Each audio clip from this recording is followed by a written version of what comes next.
On June 6, 2006, a woman, appearing to be in her early 30s, quietly entered the Arizona State Mental Hospital in Phoenix. She wore a look of calm resolve, the kind that comes from years of carrying an invisible weight. Introducing herself only as Judith, she informed the staff that she wanted to admit herself. When asked for the reason, Judith simply replied, "I'll explain after I'm admitted and can speak with a therapist." Within the hour, Judith was admitted. The following day, she shared her story with one of the therapists, who preferred to remain anonymous. What Judith told her was not just a story, but a confession, an account that seemed to pull history, myth, and horror together into a single narrative. This is Judith's story. I was born on June 6th, 1906, in Salem, Massachusetts.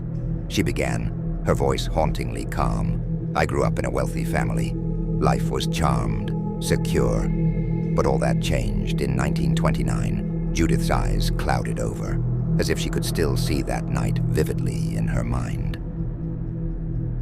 It was the evening of October 30th. We were gathered around the dinner table, waiting for my father to come home. When he finally walked through the door, he was not the man we knew. His head was bowed, his once vibrant face drained of all spirit. Usually full of energy, he looked like he'd been hollowed out. He said nothing as he hung up his hat and coat, then slowly climbed the stairs. My mother, sensing something terribly wrong, followed after him. Seconds later, a loud bang echoed through the house. Judith's voice broke. I knew what had happened. I didn't need to hear my mother scream or see my siblings' terrified expressions. My father had taken his life, and it was the sound of that single gunshot that shattered everything we knew. The family struggled in the aftermath. Judith's father had lost everything in the stock market crash, leaving them penniless. They were forced from their home, stripped of their friends and all social ties.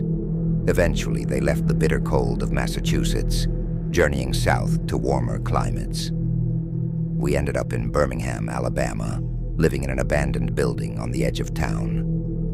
Judith continued. Her gaze shifted, recalling her mother's haunted face as she tried to hold the family together. She took up work at a factory while I cared for my younger siblings. Every night I'd leave to scavenge for food, whatever we could get to survive. One night in May of 1930, her mother returned from work, her face etched with exhaustion and despair. Judith was about to leave for food and water when her mother handed her a few coins, more an act of resignation than support. As I walked back, a strange feeling washed over me. The full moon hung high in the sky, casting an eerie glow across the empty streets. For some reason, that night felt different. There was a quietness, a stillness that filled me with dread. When Judith finally reached the building, she heard faint murmurs.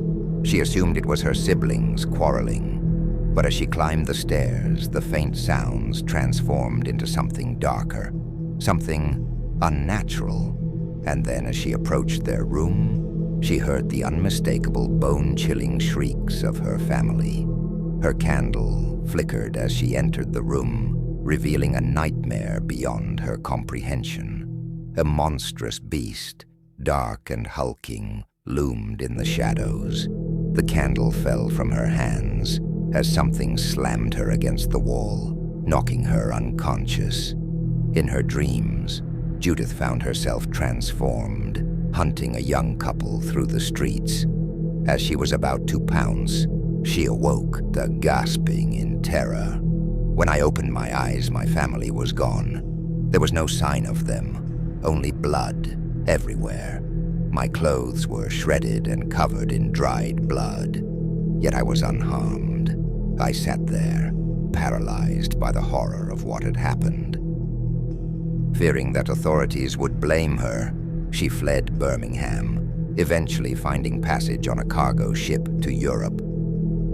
I had no family, no home, nothing left in America, she explained, her tone distant. So I left, hoping to escape whatever horror I had unleashed that night. But her troubles were far from over. After surviving in the streets of Portugal, she encountered a strange man in a homeless shelter. I noticed him staring at me. He was older, maybe in his 50s. He approached, and his first words sent chills through me. "I can tell you're new to this," the man had said. "You're one of us, aren't you?" Confused, Judith asked him what he meant. The man explained, "You must have been attacked recently by something unearthly." Judith's heart sank. I realized then that he knew my secret, the horror I had tried to leave behind. The man spoke of creatures like them, beings cursed to hunt under the full moon. He told her that she had been turned, transformed into one of the moon kind, as he called it. They were creatures of the night, driven by ancient instincts, forced to feed on those society had abandoned. For years, she traveled with him across Europe, learning about her new existence. He taught me to control the transformation, to hunt only the forgotten, the homeless, the invisible people no one would miss. If we kill indiscriminately, they will find us. There are those who hunt us too, he warned me. Judith paused, her voice thick with emotion. I came to terms with what I was, learned to control my new self. But it was a dark, lonely life. Eventually, after decades, we parted ways. He remained in Europe, but I felt an urge to return to America. I wanted to see how the world I had left behind had changed. Judith settled in Phoenix, keeping to herself, living among shadows. She spoke of countless kills, victims she no longer remembered. But one last kill haunted her. A family, an innocent mother, and her 2 children. That night, I crept into their home, Judith whispered, but something stopped me. One of the children, he looked just like my little brother, Jacob. Her voice trembled. I lost control. I killed them, but when it was over, I was left in a state of utter despair. That night changed me. I decided that I could no longer go on like this. Judith sighed heavily, her shoulders sagging as if the weight of a century pressed down on her. I came here to die. I knew that without the power of the moon, my body would begin to age. And so, here I am. The therapist initially dismissed her story as the delusion of a mentally unwell woman. But over time, Judith's condition began to defy explanation. Every day she seemed to age years, her body deteriorating rapidly. 8 months after her admission, Judith was found in her bed, a fragile husk of her former self. She appeared to have aged 100 years in the span of months. The medical staff was baffled, but her therapist knew that her passing was no ordinary death. Judith was cremated, and as per her final request, her ashes were scattered in the Arizona desert. Only the therapist who had listened to her story knew the significance of the date carved into her grave marker. June 6th, 1906, 100 years to the day since she had first come into the world. For more horror stories steeped in mystery and myth, make sure to subscribe.